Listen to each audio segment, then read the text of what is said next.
It's not done. Okay, I'm sorry. Come on, Majula. Oh. Baba.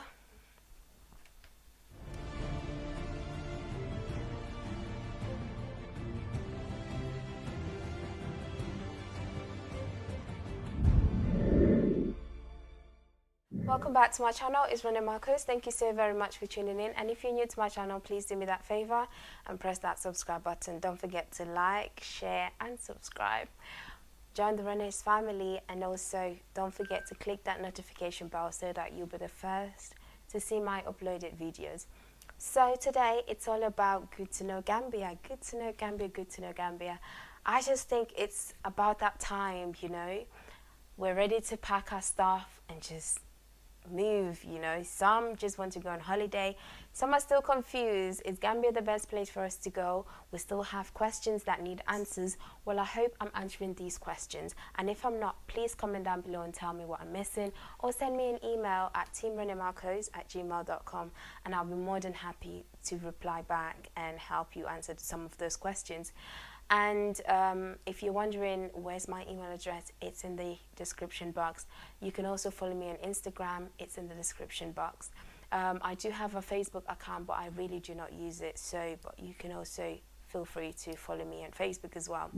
So today it's all about good to know Gambia. Good to know Gambia. It's all about the goodies, you know, the funniest things about Gambia that maybe it's unknown, maybe it's undiscovered, you know, but I just want you guys to know it. And as I believe, if it was me that was relocating to a completely different country that's not my homeland, I would definitely want to know everything about that specific country so that I'm prepared to basically know what I'm putting myself in, and also not to have any cultural shock, because cultural shock can be nerve-wracking. So I know that for sure. So we already know that Gambia, the official language is English. The reason being, it's because of the British colonizing the Gambia. So we all know that.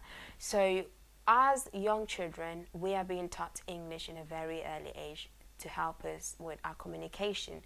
So it starts from home. Then when we go to school, sometimes we learn English from the streets due to tourism. So English, don't be scared if you speak English thinking, am I going to be able to speak to, you know, am I going to be able to communicate with Gambians? Yes, you will be. Some of our English is broken, but you will still understand, and you will have a lot of fun speaking English with us. Another thing is you will be welcomed with mosquitoes. When I say you'll be welcomed with mosquitoes, don't sit there thinking, huh? If you know Gambia, it's in Africa, right? So mosquitoes are there, but they're basically there throughout the year. So they're presently there. They will be there any time of the year that you go. But just be aware that mosquitoes are mainly in the Gambia. Well, basically, you'll find a lot more mosquitoes during the raining season, which is around August, September, and October. These 3 months are the main times that you will find bag of them, like a whole lot of mosquitoes in the Gambia. So if you're going around that time, just make sure that you have a lot of mosquito spray, mosquito cream. Don't forget to take your mosquito tablets, which is, I think, the malaria tablets. You can actually have, if you actually forgot to purchase them from your home country that you're actually coming from, once you're in the Gambia, you can also buy them there, which is way cheaper, but I don't think the quality is as good as the one from your country. So just do your own research before you go to Gambia and buy it, but it's available in Gambia, so you can buy the malaria tablets in the Gambia. And the other thing that you should be aware of, we do have thunderstorm bugs.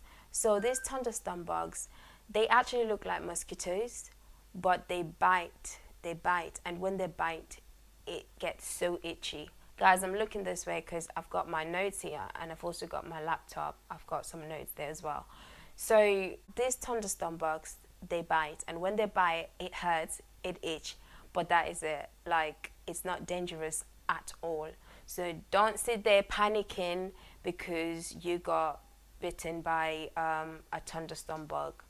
It's absolutely nothing. It will itch for a couple of hours, maybe a day or so, depending on your system. But apart from that, you're good to go. It's not a mosquito. They look like one, but they're not. And the other thing that you should be aware of is drinking. A lot of people say don't drink from the tap. The tap water is not good, just like West African countries or any other countries in Africa. Well, it's entirely up to you. The water, there's nothing wrong with it, because I always drink the water when I go back in the Gambia. I don't even boil the water, I just drink it. You know, from as long as it's nice and cold, I just drink it. Sometimes, like when I'm going out, yes, I do buy a bottle of water and stuff like that. Sometimes I just take one from the fridge, but there's absolutely nothing wrong with the water in the Gambia. Some people just make it up. Oh, if I drink it, I have stomachache. Maybe yes, it happens to them, but I have not actually experienced none of that. And I've basically witnessed people that have never been to Gambia drank water from the tap and nothing happened to them. So it's entirely up to you how you feel about it. You can try it and see how you feel, and if you feel like, okay, my stomach kind of feel a bit funny, then don't take it.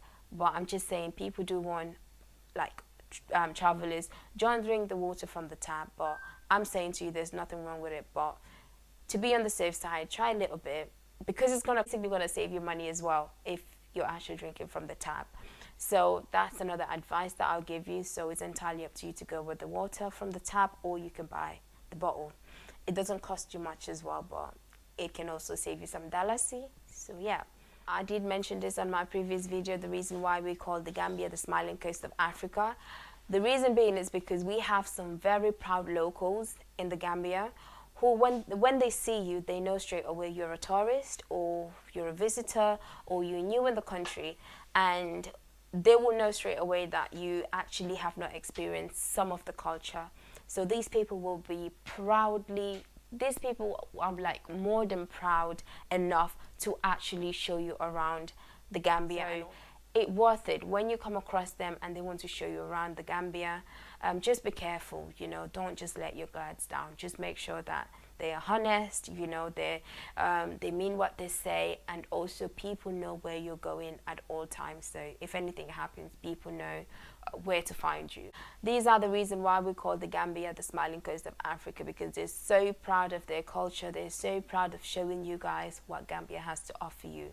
So if you see them come by, please feel free to say yes to it, and also feel free to say no to it. So it's entirely up to you. You know, you're not basically obliged to basically say yes to something that you don't want to. So the other thing that I actually want to share with you guys is the kola nuts. So kola nuts in the Gambia, it's very important. It's something that we respect so much.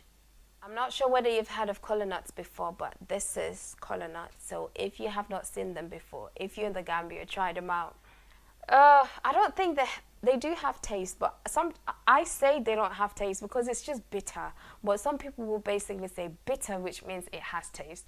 I don't like it. But old people, like elderly people, love it. Absolutely love it. And also, if you wanted a wife and you're basically going to greet the family for the first time, or you're going to pay for the lady's bride price, most of the time you would have to take kola nuts, because kola nuts basically a form of you showing your respect to the family. So kola nuts is it's a very important nut in the Gambia. So elders absolutely love it. So when you take it to them, just to greet them and take some nuts, they do appreciate it. When you've done something wrong and you want to apologize and take a bag of nuts, they love it. Kola nuts, you know, when you've done something wrong or you need favor from them, you take a bag of kola nuts, they would appreciate it. They would absolutely appreciate it. Some people are absolutely addicted to these kola nuts, unlike me that don't even like them. But a lot of young people don't actually like kola nuts. And also respect is a very important thing in the Gambia. Respect. Respect is so important in the Gambia that it's a custom in the Gambia to address like older people that are older than you, as mom or dad or brother or sister or auntie or uncle. So for example, someone that's like 2 years or 3 years older than me, you know, I need to show that person respect. If it's a female, I should refer them as, for example, Sister Rene. I wouldn't just basically say their name straight, like directly. I would have to use the sister and then Rene, or just say sister, and then that is basically a form of showing respect. To a male as well, the same thing. If it's someone older than me, old enough to be my dad or mom, I would say dad to that person, or mom to that person. If that person is old enough to be my granddad or my grandma, I would say ma'am. Assalamu alaikum, ma'am. Ma'am means grandma. So ma'am, you can basically refer that to either your granddad or grandmom in Wolof. So ma'am, when you say ma'am, it means your grandparents. So respect is key. When you see people, you greet. I always mention this in most of my videos, how important it is in the Gambia when it comes to respecting one another. And also, guys, it's good to know this, in the Gambia, don't be scared if you actually see cows suddenly behind you. Like, seriously, just carry on doing whatever you're doing at the beach. Like, cows, you will see cows on the beach. Like, 100% you will come across that. It's absolutely normal in the Gambia. Absolutely. It shouldn't be normal, to be honest. But people don't control their animals. So you see them in the beach doing whatever they want to do, you know, chilling, taking the sunbathe, whatever. So don't be scared when you see cows or try to run. People will just look at you like, what's wrong with this person? So yeah, so you will see the cows and here and there and all that. And guys, our flag, wow. So the national flag in the Gambia consists of 4 colors. 4 colors, guys. So with each color actually represents something. So the red stands for the sun, but apparently nowadays it basically stands for tourism. I don't know why, but I'm guessing because the sun, that's what like people basically come after. That's why Gambia is known for tourism, because of the sun, the heat. So red represents the sun. Tourism, people love the sun for sunbathing. So yeah, so red stands for the sun, and white, it's basically for respect and peace. See, even the flag, the national flag, has respect and peace.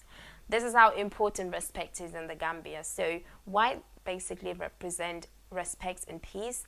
Blue is for the river that flows through the Gambia, which is very important to us, to the Gambians. And again, white represent respect and peace. Guys, you see, white actually shows on the national flag twice to basically show you how important respect and peace is in my country. Green is also for all the agricultures and also nature. So these are the colors on the flag. They mean exactly what I've just mentioned. And also the other thing that is big in my country is the rustling. Rustling is something very important in the Gambia, so men actually take part in this. So if you're actually looking to invest in something but you're not sure, maybe look into rustling, because rustling is something really big in the Gambia. So do your research and get to know more about it. But the rustling in the Gambia, it's completely different to the Western, because the one in West Africa, Senegal and Gambia, it basically also have to do with sacred. So when I say sacred, it basically means marable, to basically have more power. So you will see prior to their wrestling game, they will then go and seek for more prayer and healing power and stuff like that, so that they can win. Sometimes they win, sometimes the other party win. Basically, it depends on how much work you've done, you know, and how much prayers you've received from these marabouts and everything. So, and also another thing, it's the crocodiles in the Gambia. If you know about Gambia, you will know that we are well known for our crocodiles. So crocodiles have a specific magic power in the Gambia.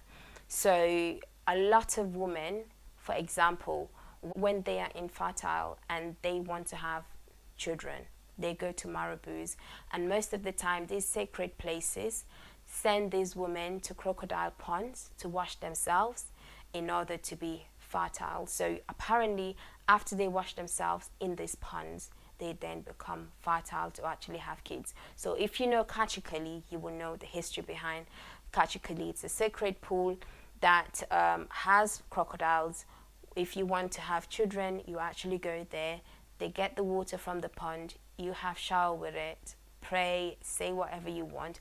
Once you have a child, you then name that child after Kachikali. So if you're in the Gambia, you hear someone being called Kachikali, just know that their mom actually has been to Kachikali to pray for a child. So that's what happened. Another thing that you should be aware of in the Gambia that's really common, it's these sacred places, marabous and stuff. That's just not in Gambia, but the whole of Africa. Most Africans believe in these sacred marabou healing and stuff like that. If you have problems, if you have issues, family issues, work is not going well, this is not the job that you wanted, you're finding it hard to find a job, whatever the problem is, you know, and you just want a quick result, you go to marabous. Some of it work, some of it you see a result just like that. If the person cannot do the job right, you may not see nothing. So this is basically something that you should be aware of. And last but not least is handshake. So we all know that in Gambia, when you do handshake, you basically give your right hand to the other person that you want to shake hands with, and you basically shake hands with them, which shows respect and everything. However, if you're actually leaving, so you've come to the end of your holiday and you're basically flying, it's time for you to depart, you're going to the airport. So when you're saying goodbye to the new friends and families that you've made while throughout your holiday, and you're saying goodbye to them, it's always good to give out your left hand instead of your right hand. So the left hand basically means that you will someday come back to the Gambia. So this is the reason why you give out the left hand, and it will surely happen again, you coming back to the Gambia. So when you're saying goodbye to people in the Gambia, you give out the left hand and not the right hand. But when you're greeting people, you give out the right hand and not the left hand, because the left hand, it's classed as rude. But not when you're actually finally leaving. It means that you will definitely come back someday. So that's all that I had for you guys today. I hope you guys really truly enjoyed this video, and if you really liked it, please give it a thumbs up. Don't forget to also subscribe if you're new to this channel, and also don't forget to click onto that notification bell to be the first person to watch my next video. Goodbye.